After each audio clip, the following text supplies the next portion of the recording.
Hey guys, this is Bonnie from the Mystical Mountain. Uh, And me, Noel, also from that. yeah, and we just wanted to make a disclaimer before the video saying that uh, four things. One, this was my first time editing a video, so it's kind of shit. And also two, Noel's uh microphone ended up being picked up a lot louder than mine, so apologies for that. And Uh, my audio quality is also just bad, as it is now. Yeah. And also we didn't have like much of a plan going into it, but I think in the future we're gonna do more episodes of this series, and in the future we're gonna have it's gonna be better, and we're gonna have like more of a plan going into it. We're gonna have it'll be easier for us to talk about it. And yeah, so this is like this is like episode 0, if you will. Yeah. And we meant to have like a cool artwork, but it's just going to be a picture of DJ Moses's face. So, Yeah, for that's now. it. Yeah. And also a Okay, gif of bye. Cat in a Hat. Goodbye. Yeah. Also, Toodles. Beach Drugs is not that bad. It's an okay song. I said Okay, what I meant. goodbye. Enjoy Toodles. it or Toodles, something. toodles. Hi, my name is Noel, And my name is Bonnie. and we're gonna talk about the album 3, Car Seat Headrest. The album has themes of, I guess, being suicidal and unrequited love. Hmm. I wanted to say that at least like the first half of the album has themes of like desiring, I guess, a parental figure. What the album starts with, which is a portrait of the artist. I think that song sort of lays out the entirety of. I think it lays out a good portion of what the album is about in its 3 verses. Where I was going to say that the second verse introduces, I guess, what I'm trying to talk about, which is I'm just gonna read off the lyrics being, let me talk for just a minute about your use of the symbolic father figure, where I think if that's either, Will talking to Kate or Kate talking to Will. It expresses an interest Go in on. from Will to understand more about why Kate would use that metaphor possibly. But from Kate's perspective, it's her inquiring about the rest of this album, is what you're saying? I think it can be seen as that. I think the 3 major things that I was going to talk about is obviously there's the line in the I guess second part of the Beach series. Right, the seventh Uh track. yeah, the 7th track that ends with the line, I wish I was a kid with an adult boyfriend, which is, the most obvious thing about that. I was gonna say, weirdly enough, and this is gonna be like, I guess, stretching for meaning, but it also feels right. The foreign song, in the very sort of indeterminate lyrics where Will has refused to transcribe it, that the chorus is treat him like a god, treat him like a god of the earth. And I was going to say, every time I hear that lyric, I think I hear guardian Me too, instead actually. of god of the earth. And it's gonna sound like a stretch or whatever, but it's like I feel like if you interpret it as being as switching between God and guardian, then it feels like this metaphorically asking for someone that's, a higher power than you, something that can protect you or whatever, something that can be considered father. And due to the fact that Will has, previously sung and screamed and spoken about his relationship with his father being uh, quite unstable, it makes sense for the relationship that's portrayed. I guess the desire for a relationship. It works in this idea that he desires to give him that he desires to sort of be treated lesser or be treated as something or someone that is not entirely on the same level as this person that he loves or desires. Okay, I'm gonna skip around a little bit, but A lot of what Will Toledo talks about in his writing is, you know, toxic relationships or very bad relationships. Obviously, it can work for some people, but the way Will talks about the relationship with Kate and his desires for it all come across in this very, it just feels like a desire to sort of just let himself go or to be cared about by someone, but not exactly. I'm fucking up what I'm trying to say, but I understand what you're saying. I think because well, okay, obviously the entirety of Portrait of the Artist is Will is analyzing the every move of this love interest and sort of in a way like portraying his like idealizations onto them. And I think the like desire and need for a parental figure and more specifically a father figure can come through that, and also just like the desire to be able to rely on someone, but like entirely and not in a healthy way where you just your lover shouldn't be a parental yeah, figure to you. In other words, in a lot of the songs, he almost like he almost yearns for this like unhealthy um like outwardly toxic relationship with this person, just because a he wants to be close to them in general, and b this is what he thinks he needs in life, or that's what he wants. and yeah, and I think also the fact that the this person that the love is unrequited, like it fuels the fire more than stops his desire for them to be his like parental figure, right? Because that is potentially what he saw from his father was just neglect. yeah, The entirety of the album, or well, maybe not the entirety, but like for the most part, it feels very like spacey and lethargic. There are plenty of songs on this album that might start off lethargic and get more energetic as the song goes on, which you could say is representative of how the realization of like his reality is setting in, or at least that's the way I interpret it. Especially the song "Beach Funeral" comes to mind, which obviously isn't just instrumental, but it's mostly instrumental. It's two little stanzas, and the remaining like 3 minutes of the song is instrumental, and it gets more like energetic as the song goes on. And I feel like it's a frantic like setting in of what the situation really is, and the same happens on like Beach Death. The instrumentals on it get less and less lethargic. Do you have thoughts?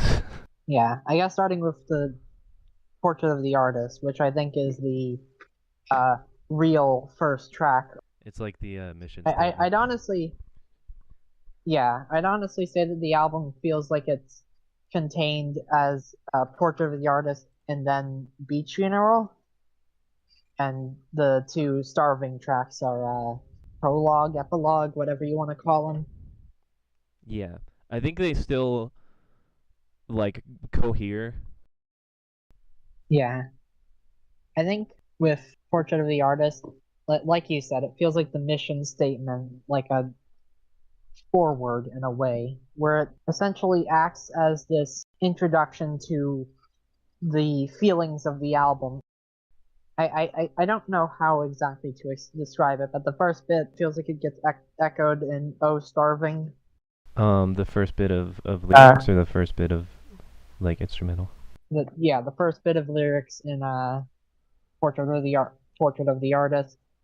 The lyrics about casually scrolling through like a fetish based forum, and the last lyrics of the album or whatever are about saying goodbye to secret files and keeping, I don't know. I don't know if you have anything to say. I'm floundering. Okay. Uh, well, speaking of "Oh Starving," I don't know if this is like the obvious interpretation, or even the opposite if this is just me being schizophrenic and reading too deep into the lyrics. But obviously, it sounds like very happy, especially considering the album you just went through to get to Oh Starving. It sounds like Yeah. it is a stark contrast to the bulk of the rest of the album.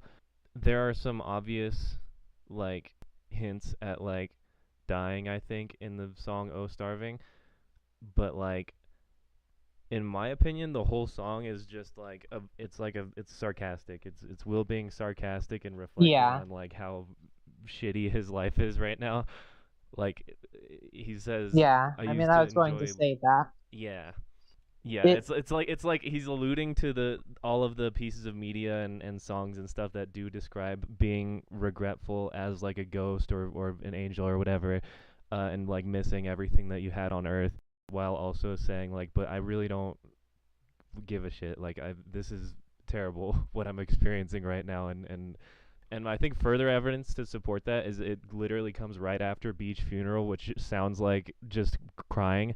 Obviously, in the song Beach Life and Death, which is released on a later album, Twin Fantasy, he talks about how he wrote Beach Death when he thought she was taken. He wrote Beach Funeral when he knew she was taken. So this is the point in time, like right after he's like, oh, there actually is no hope for me to get this person who I've like set my entire mind to. yeah. And I think, I don't know. I'm trying not to just say the, I guess, thing that everyone thinks about Oh Starving, which is that it's just a song about deleting porn. Yeah, but also it's Because, like, even with I that do think that interpretation, it's plays into it. yeah, it's delete. That's literally like Okay. the whole meme about like, oh, when I die, delete my browser history. Yeah, I mean, I'm going to say this, which is going to be me switching into like super pretentious artist mode. I think Will Toledo uses like the has I don't know if he actually has inspiration, but I think it's easy to sort of hold on. Keep talking. I'm gonna look something up. Okay. Um. Sorry. Okay, yeah, but O Starving is pretty cool. I got with the research that I did for making this video, I understood this new interpretation that I have of it. I didn't get that on my first listen, which maybe I'm a fool, but I think it's a lot more uh complex than I originally assumed upon maybe my first listen or second listen or third listen, because they also re-released this song. Isn't this the one they have like 3 times? They re-recorded twice. Yeah, this is on damn it, Teens of Style and the EP, And the other one. Living While Starving. Okay, yeah. Well, anyway, yeah, but this song comes right after Beach Funeral, which is probably my favorite Car Seat Headrest song, or at least it's quickly becoming my favorite Car Seat Headrest song with more listens, because the song, just from beginning to end, is so incredibly and like heart-wrenchingly like mournful and sorrowful. It just feels like raw emotion from start to finish. The lyrics are concise, but they convey a ton of meaning. And then the remainder of the song is just him like curling up into a ball and just like screaming. It feels like uh, the sonic equivalent Yeah, to that, uh, and it's just fantastic. I think it's the fact of just how effective it is of communicating those emotions. I was also gonna comment on the last line of the song, which I think is, the last line being, "My shoe is broken. I can't even listen." I don't know. It's a strange way of sort of saying that you're in some unreachable place of like complete sorrow, because Shoo is a band known for having very harrowing and depressing albums. So it's maybe saying that these emotions that he once felt with the band and songs by Shoo are no longer happening. That what he's trying that any form of like comfort he found in this music that he once thought was depressing and mournful or whatever isn't comforting him, making sense to him. It's broken because he can't relate to it or he can't feel what he originally felt with it, I Mhm. guess. Yeah, and I think also the line, the latter half of the line, just serves as like a another means for him to try to distract himself from like the real problem in his life. Um, as he says, I can't even listen, Yeah. which is like, yeah, it's bad, but I feel like it's a way for Will to convince himself that he can like distract himself, and he's so desperate for a distraction that he, instead of like turning to drugs or turning to whatever other coping mechanisms, he's literally turning to another problem of his to look at and focus on. Yeah. What other song do you have a lot of thoughts about, I guess? Um, We did kind of move from Portrait of the Artist, I think, quickly, because yeah, I that's don't true. know. It's very catchy. Portrait of the Artist. It's very catchy, and obviously the main like synth that plays throughout the song um, is repetitive, but it gets distorted, and also with the other instrumentation, it never gets stale. But also, I feel the repetition sort of reinforces like the idea that he's kind of like living in his own world and like experience like a sort of a form of psychosis over just imagining whatever he wants about this person that he loves. Um, I feel like the three verses feel like descriptions of what the album is about. With I struggle the most with the first verse, but the second verse refers to the whole like thing I was saying about how the album has bits of wanting a paternal figure in his life or wanting his lover or whatever to be a paternal figure, as well as referencing the whole beach series. And I also think the last verse of how he's talking about how when he was going into elementary school, he used to be afraid of everything and he's becoming afraid of everything again, which I think if you want to dig really deep into that, that's playing into the whole desire for like a father figure because he feels like he's reverting back to this child self where he's becoming afraid of everything. And, to bring up beach life and death again, he literally, in the original version, says that he's trapped inside his youth, which, adds to that whole idea.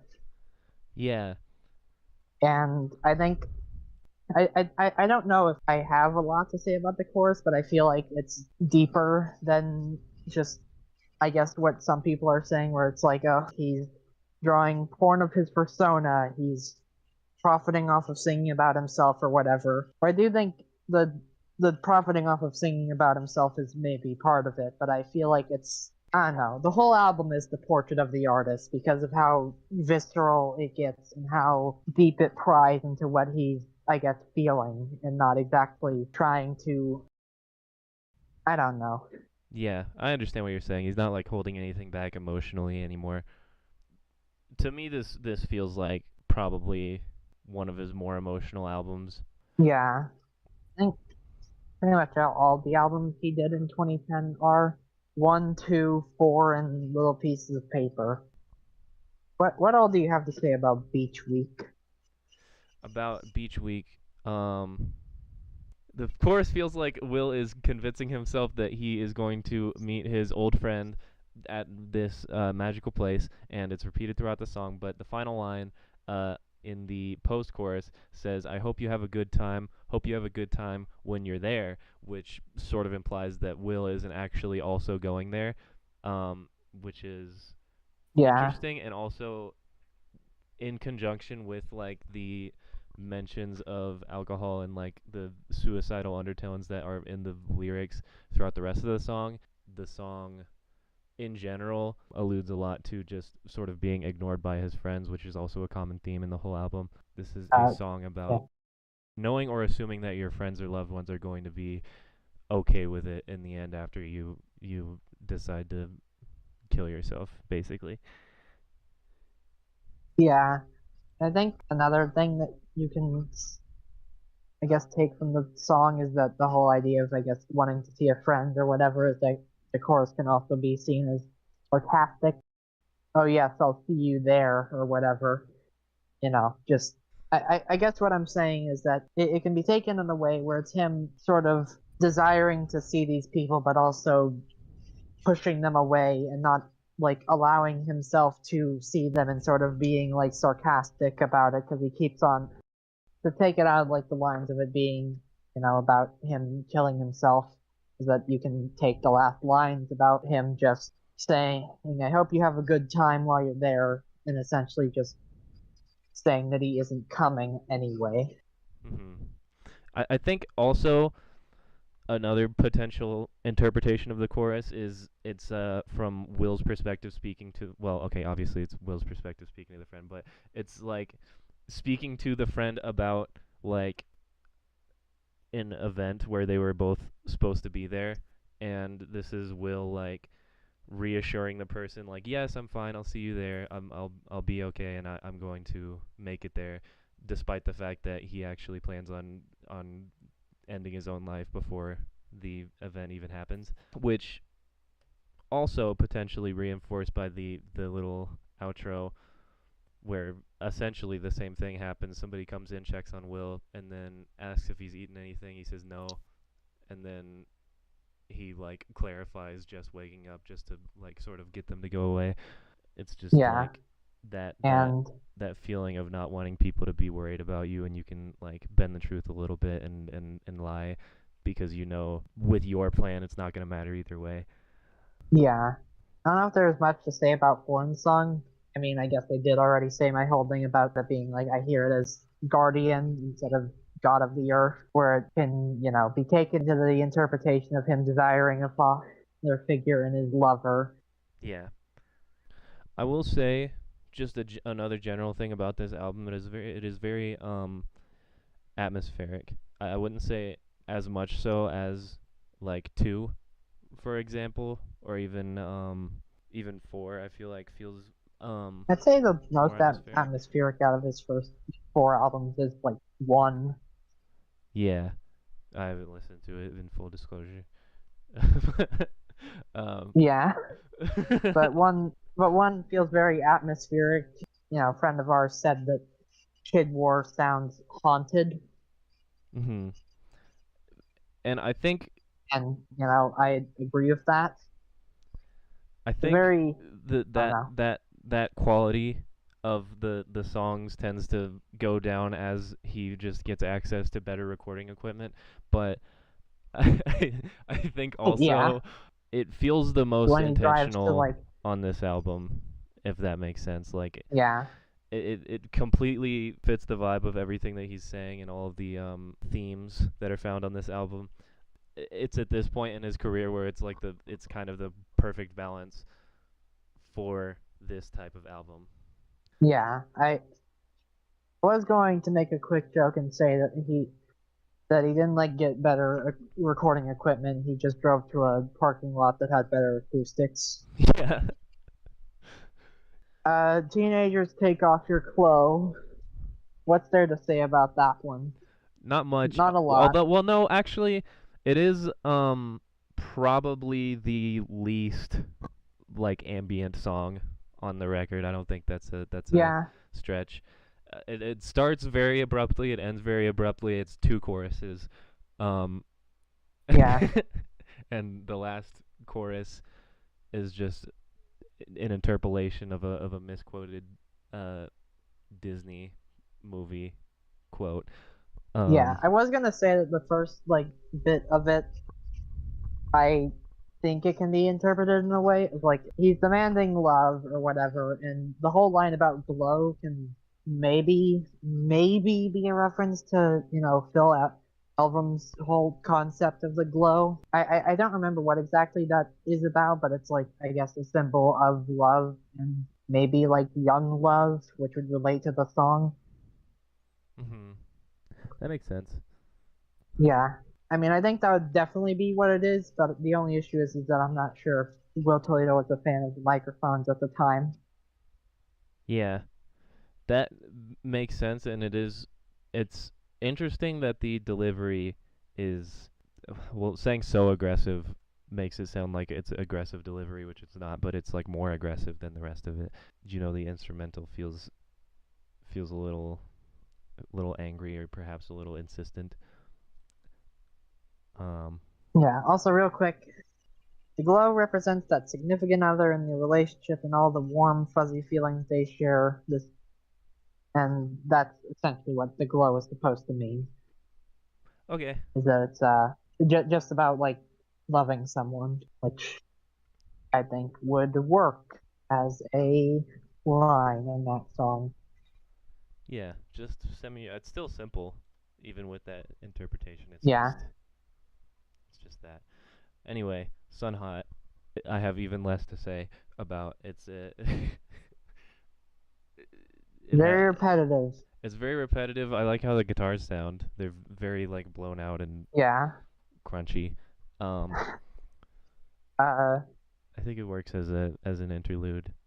The Yeah. Correct me if I'm wrong, but I don't think the like sun metaphor was really in full swing at this point, so I don't think it was going along with that. No, I don't think so. I think the sun comes in, On My Back Is Killing Me Baby, right? later. That's Yeah, I where think it started? starts there. Okay. Yeah, so it's just, you know. All right, beach. Shit, we can't say that word. Oh shit. Who cares? All right, the seventh Who track. cares? Beach something. Seventh track. Beach something. Beach, We I had to don't know cut what that back in. second word is. I can't read that much. Don't know how that's pronounced. It has a Z at the end, so I don't know many Anyway. words that are supposed to end with Z. Yeah, go ahead. Let's just call it Beach Z. Yeah, Beach Z. Okay. Seventh track, Beach Z. I have a lot to say about this one, but if you started talking Yeah, first. it's probably. I think most people call it the best track on the album. I think maybe I would agree, but I don't know. What do you have to say about the opening line, if there is anything to say about it? The first verse in general feels a little tongue-in-cheek to me, even though the way it's Yeah. delivered is incredibly sad, and the organ is just so unbelievably somber and just like instills hopelessness in the listener. Yeah. The first verse in general does feel tongue-in-cheek to me, but it feels like another like pseudo form of escapism on Will's part. Also, I guess another really strong theme on this album is just escapism in general. Yeah. There's also the person on the Genius comments that says that it's Who I hate. maybe alluding to a day. Yeah, maybe alluding to a day in the life. The opening lines, the very first lines. Oh, okay. I don't hate this contributor actually. Yeah.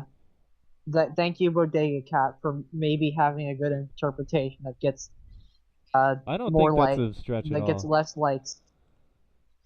Yeah, I mean the last song is called "Oh Starving," and he was going to make an album called Stabby Ode. Yeah. That's just taking Beatles songs and fucking them up. The contributor on Genius that I do dislike is the person who highlighted, I said it's high time for us to experience high tide, and said it's a fucking SpongeBob reference. Thank you, Will Tostino. That person I think should Call them out by name. Call be them out by name. Okay.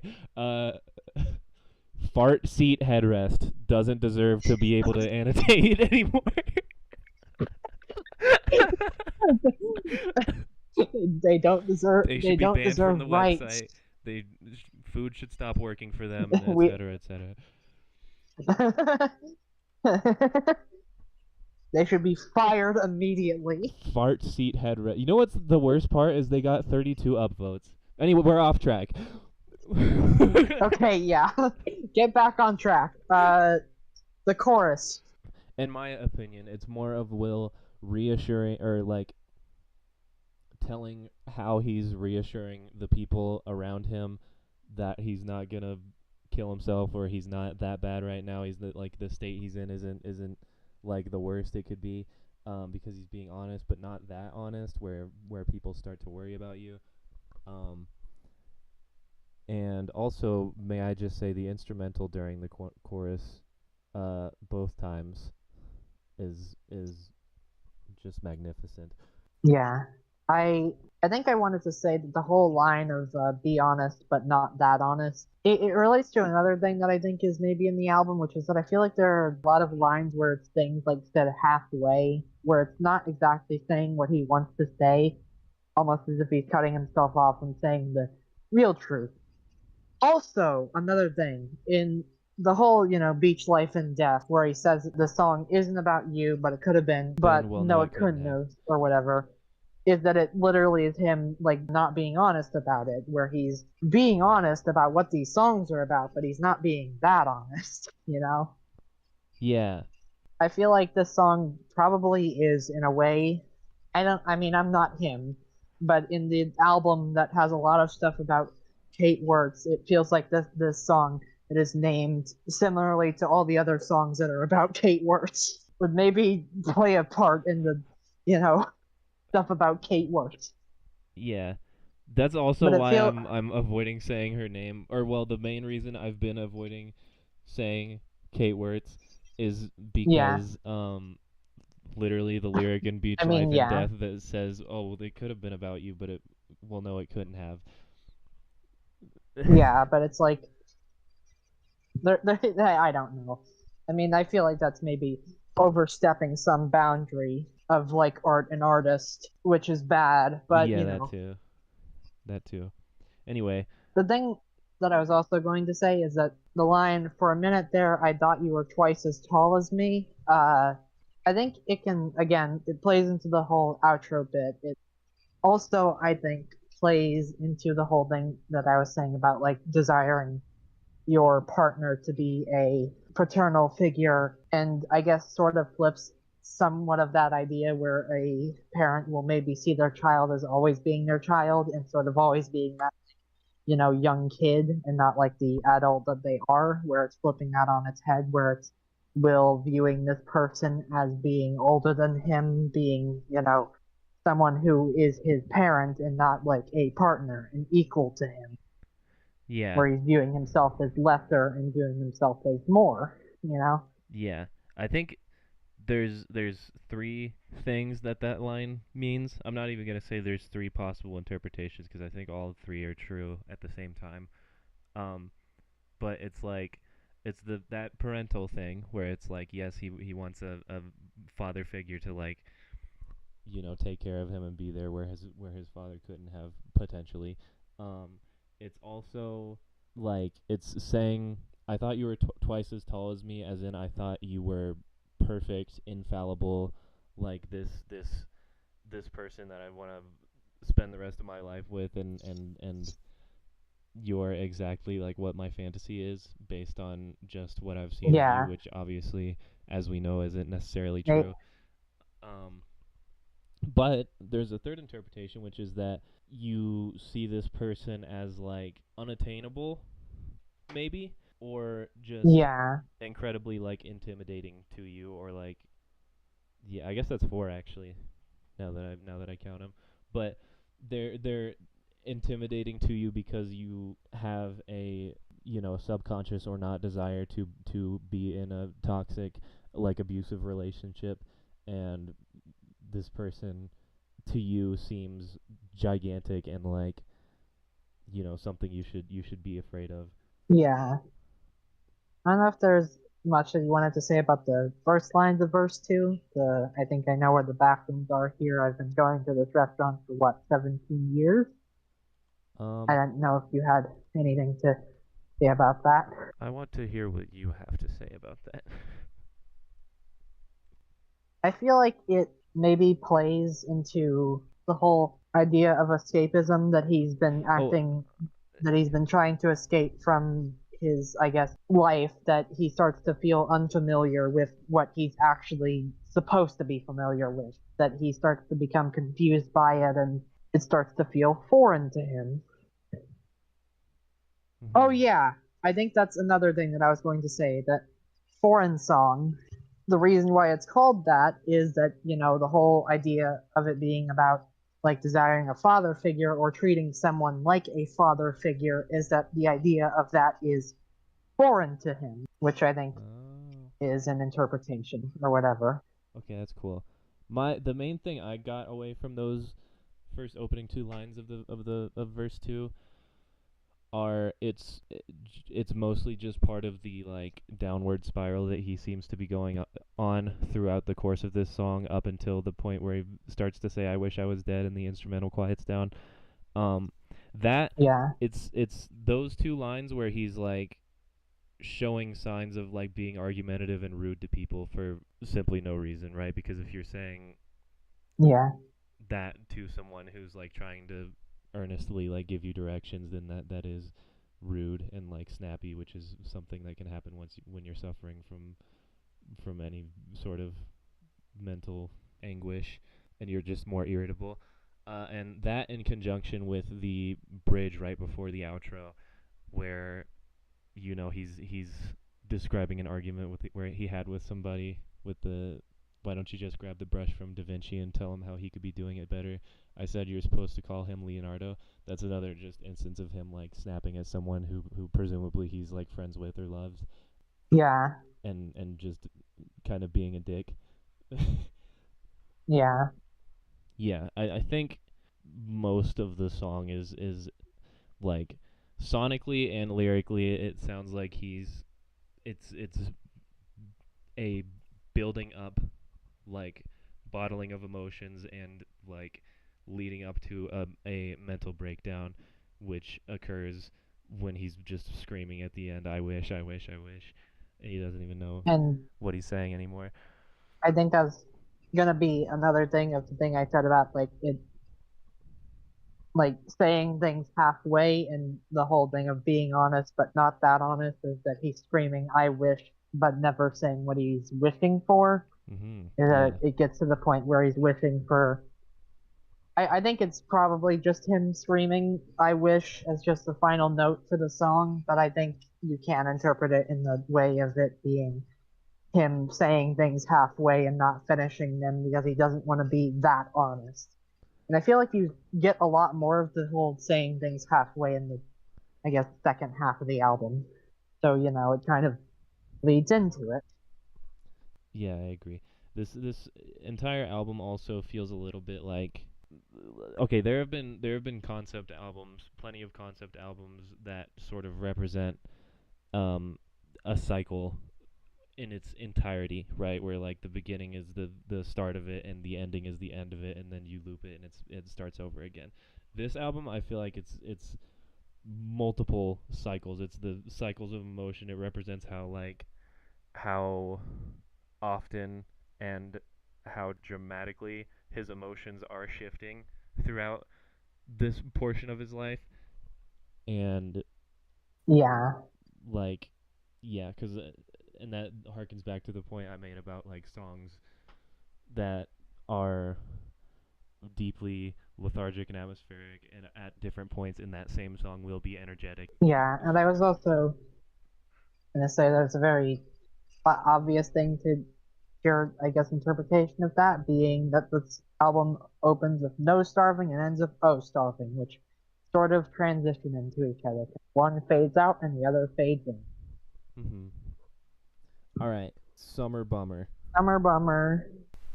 It used to be my least favorite song on this album, but I don't think that's true anymore. Summer Bummer.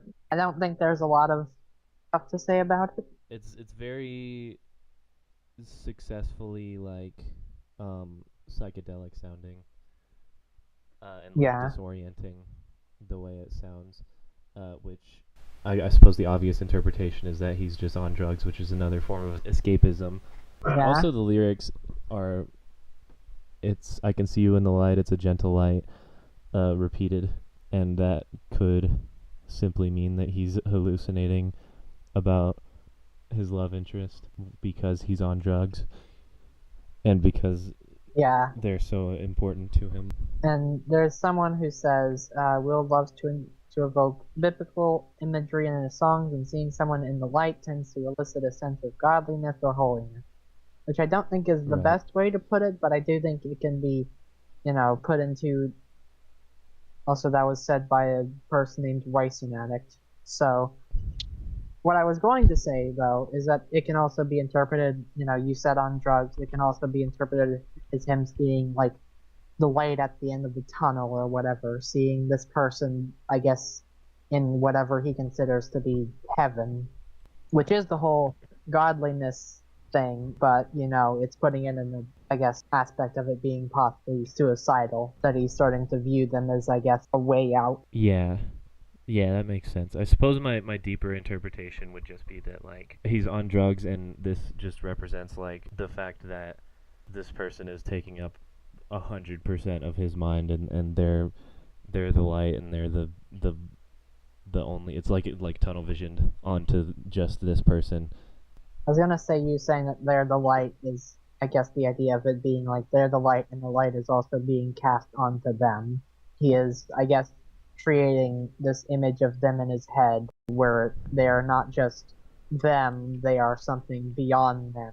Someone being cast in their own light is that you're essentially just taking something to sort of blind the imperfections, trying to sort of take what you like about them the most and just trying them with that so you can't see what you dislike or whatever you are, I guess, turned off by.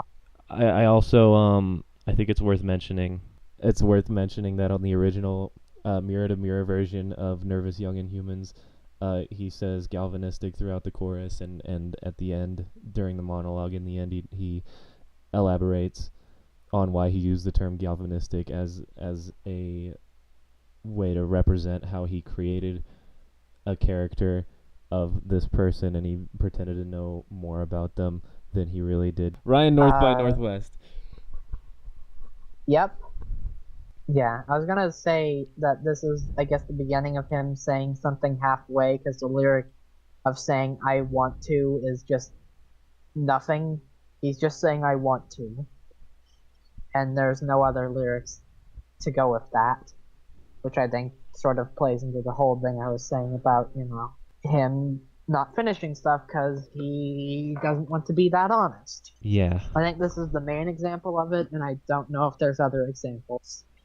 When he's saying words, he sounds very nasally in this song, and it is Yeah. just a little annoying to me. Okay, I was gonna say there's not a lot to interpret, at least on my behalf, but it again plays into the idea of, I guess, creating someone who's perfect, because it's all lyrics about where it's like he knew what everyone was looking for. He spoke in terms of what we wanted rather than what he wanted. I wonder if that's like an excerpt from something. It, I guess, sounds like it. I was also going to say that it also literally entered the lines, "Dare I say an honest man," which again ties into the whole honesty thing. And I guess he could be talking about some idealized version of himself where he's actually honest and not constantly cutting himself off, which, the whole "I want to" not being anything Well, really, and just he being "I want to." he sees himself as dishonest and talks about that on a few of the songs before this, and now he's saying, "Dare I say an honest man" about his love interest, further solidifying the fact that like they are like better than him, basically, right? Yeah, and again, it can also be interpreted idealized version of himself that he wants to be but isn't, because he would like to give the world a more presentable version of himself, but he doesn't know anything. It also says the whole thing about like who Ryan North is, with the Genius annotation saying that Ryan North has won the Web Cartoonist Choice Award for Outstanding Anthropomorphic Comic. So, it plays into Portrait of the Artist. So, I do think that this is probably referring to Kate. Not Kate. Unnamed love Whoever interest. whoever this is about. It's just easy to default to Kate because, like, half of his discography is about her. Yeah. Beach Drugs. This What's there to one. say about Beach Drugs? This one is my least favorite song on the album. It feels too cheerful. I understand the point of it. It's like more escapism, but I don't. I just think the album could go without it. Yeah, I I don't have a lot to say about it. I do want to say It, that it I really don't like a lot of the contributors on this song. um, somebody on the Yeah, on the first line, they annotated just the words "We can fly so high," and the contributor is "Please, Mr. Pilot." They said he tripping off the edibles, and then 4 laughing while crying emojis. So I like how the two people, how we've called out 2 people that are named after Car Seat Headrest for annotating Car Seat Headrest wrong. well, I mean, what more do you expect from these people? Sorry. These children. These children who are named after a single artist when in reality you should like way more than even one artist. Yeah. My name Anyway. on Rate the Music is albums of 2 artists, so get on my level. We can't. Anyway. We can do it. Okay, yeah. Sorry, go ahead. We can do anything we want. We can do it. It's my channel. It's your channel. It's our channel. It's our channel even. I thought there was an ad that was telling me about Miles. Okay, Beach Drugs. What's your thoughts on it? I like the image of I like the imagery of saying, "Look at the sky, it was crimson and white like a candy cane." I like that line. Okay, Beach Death is probably my favorite song. I think there's something that I have to say about, I guess, the songwriting of it, where it's kind of goes into this more simple rhyme scheme, I guess. I guess what I'm trying to say is that it's all like, I guess, A B C. simpler rhymes. Yeah. Cut out the opening bit of this. I'll cut out your throat. JK. Can't threaten each other on the air. Let's save it for after. We can't let them know that we actually hate each other. We actually hate friends. it. We're doing this for money. And not for the passion of music. Because I hate music. I hate music. I never liked music. My father was a music. Okay, so go ahead. Beach Death Okay. is so cool. Yes. Anyway, I think what I would say is that the way this song has this, I guess, simpler rhyme scheme, with it going by that till like the end of the song, outside of the chorus, is that the bridge being maybe the simplest part, just being "I can't even finish, I don't want to," feels almost like it's degrading, or just like continuously getting less complex, because he's starting to lose this desire to keep going, because this is the song where he thought they were taken. Yeah. Probably the simple rhyme scheme, along with the like slightly less sad sounding instrumentation during the verses, symbolizes how he's sort of pretending to be okay publicly about potentially knowing that this unrequited love of his is in a relationship. Okay. What I think I would say is that the lines about calling someone, but they're having too much fun, obvious lines about unrequited love, but I also think the lines about looking at a painting of his love interest sucking someone else's thumb, it's some of the most obvious lyrics on the album, and What about the opening lines of Beach? it just... Beach, the 7th track. it doesn't matter. We're talking I'm about gay. cigarettes. I'm gay. And British, and talking about I'm cigarettes. gay. I'm gay. I'm in a commit. I'm in a Keep committed this in. relationship that is not straight. We were gay. We don't need to censor ourselves, YouTube, please. It's okay for us to say it. I completely interrupted you. I'm sorry. Okay. What I was gonna say though is there's also the line about how not wanting to watch The Wire season 2, and how there's a line in the original version of Bodies about wanting to watch season 5 of The Wire. And I think there's also things of him like avoiding the actual, I guess, thing that's getting him down. Because like I went together as only the weather that was getting my body down. I guess not wanting to admit that he's upset about this. And I think the best part of the song, the bridge, which also plays into the whole thing of like being honest but not that honest, cutting himself off even though he is finishing what he's saying. And also a direct link to the song Ryan North by Northwest is him saying, I don't want to. He doesn't want to this time around. But, you know, he can't even bring himself to finish the song or, like, allow himself to finish, I guess, these thoughts, even though he thinks that this person is in a relationship until he says, I don't love you, and I guess finishes out on this idea that he doesn't love them, even though it's, I guess, obvious that he does, and trying to push away from the fact that he is feeling these feelings and trying to not be honest and starting to not be honest with himself because he's he's trying to escape from those emotions. He's trying to escape from this idea that this person is someone he desires and someone that he is desperate to be in a relationship with, but he can't bring himself to finish saying what he wants to say, and he can't bring himself to, I guess, want to finish what he wants to say. Or, he can't bring himself to stop, I guess, is he says, I don't want to, which can be seen as him saying that he doesn't want to stop thinking about this person. He doesn't want this, I guess, unrequited love to end, because as soon as it does, then he, again, loses what he was hoping for. He loses, I guess, direction. Yeah. Which is why I think it, plays into that.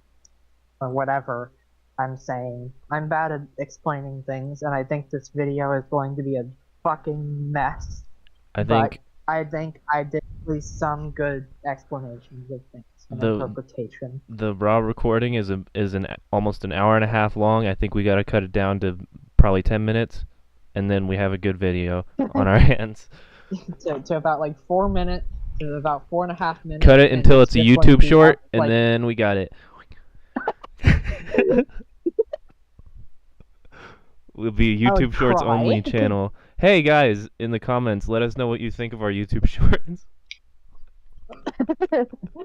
Let us know what you think of Evil Dormant Spirit. Let us know what you think of Evil Dormant Spirit, please, and don't watch the other ones. Those ones we injected with mysterious substances that should kill you sooner than later. Okay, actual outro, unless you stopped recording. I didn't stop recording, I would never. You were gonna leave this thing running until the heat death of the universe. Okay. 3 is a very, very good album that I think I was going into with this expectation of it not being, I guess, as deep as some other albums by Car Seat Headrest, because it feels like it's the starting point of him starting to make those deeper concept albums with all the stuff relating to his previous work and whatever, where this feels like the starting point. I mean, it quite literally is the starting point, but it ends up being deeper than I think I thought it would be. Yes, it's very... And it's very good. It's incredibly emotional and raw. It's super raw for a Car Seat Headrest album, and it has some really, really, really high highs. The concept, for the most part, sticks all the way through, and yes, there are powerful themes in there, and I'm bad at, I don't want to. Meat drugs can suck my dick.